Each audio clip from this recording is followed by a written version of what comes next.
Hello. With the publishing of the extreme level of corruption and reprehensible behavior of the Epstein files, it brings to mind something we all wrestle with, including myself. How can God sit and watch so much extreme evil without intervening? And I'd like to talk to you just a few minutes about that because it's a very important topic. Why God permits evil for now. God made all intelligent life, that is, the angels of heaven, the inhabitants of other worlds, and human beings with the power to choose. And that power necessarily means that we can choose evil or we can choose good. We can choose to be in harmony with our Creator, or we can choose to be at variance with Him. And that was obviously then a liability for God in making intelligent life. And we know the story of how things turned out, beginning with Lucifer in heaven, and then Adam and Eve in the Garden of Eden.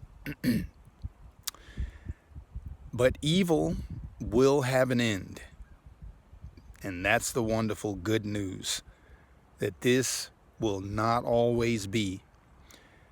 Things are indicating to all of us that the end of all things as we know them now is very, very near.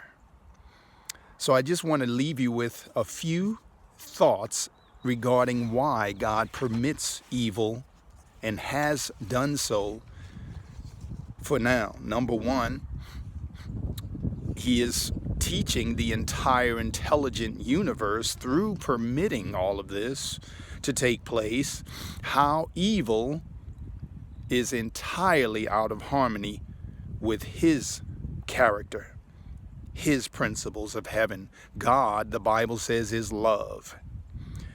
And God cannot be blamed for the existence of sin because it is entirely out of harmony with who He is. And it's sad that so many times we hear God getting the blame for what Satan is responsible for. An enemy is doing these things.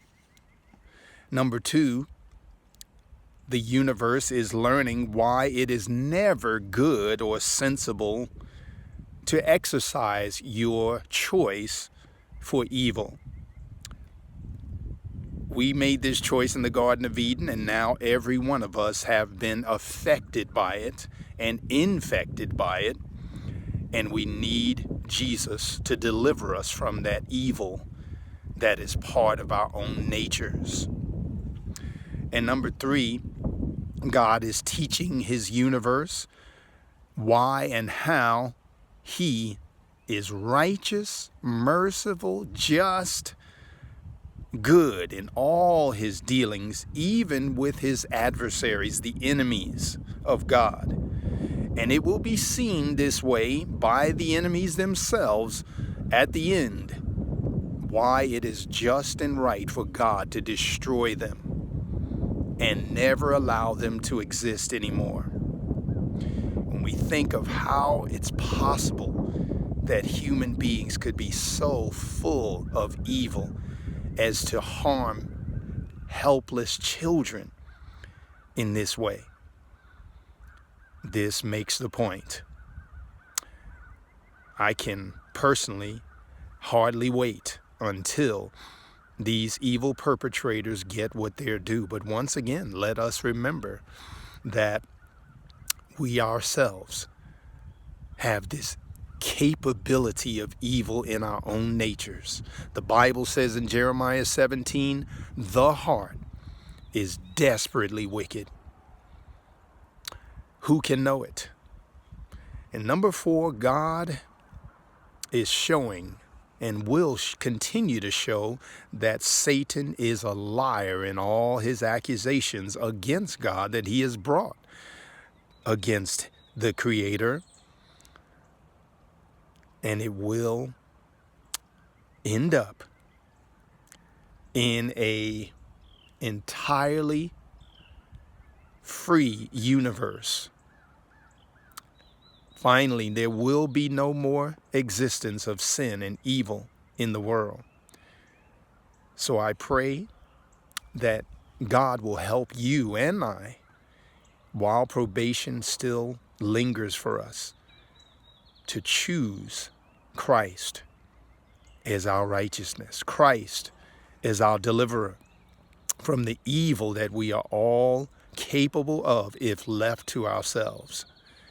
May God bless you as you seek for the righteousness, the love, the peace, the joy, happiness that can only come through Jesus Christ the Lord.